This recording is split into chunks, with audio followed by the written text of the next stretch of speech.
statements about Mr. Bean in the press over the last, month, and a lot of those statements are misleading about the person that he is.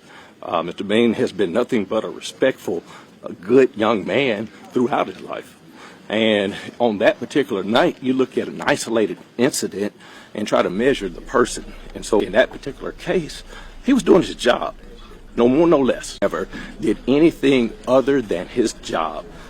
Right now, we're in a posture that I've never seen a person charged before anybody knows the cause of death.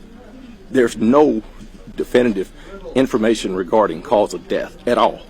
And so we got 5 individuals charged with murder. I represent 1.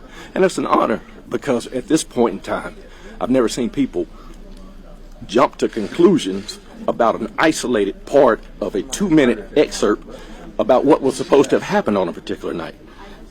Stand by the fact that I am going to demand justice for Tadarius Bean. The video, what's in that video tells us that your client, Tadarius Bean, is innocent.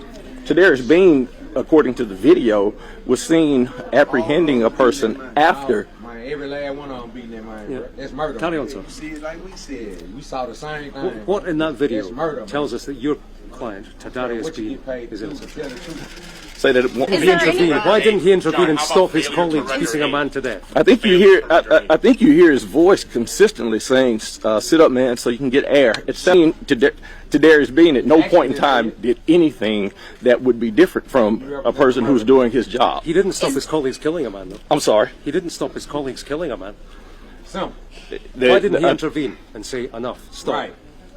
I want to hear you answer that. I want to hear. That's his duty as a police officer. I'm gonna do something rare. Have you ever made an arrest?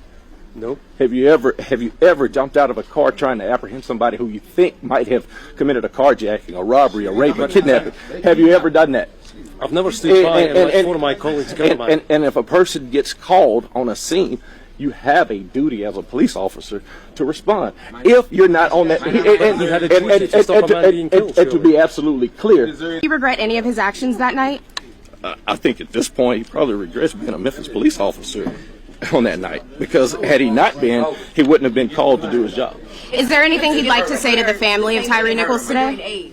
I won't say what Mr. Bean says regarding the family. I will say that from my heart regarding the family, anytime you have a young man that dies, it's sad, and it's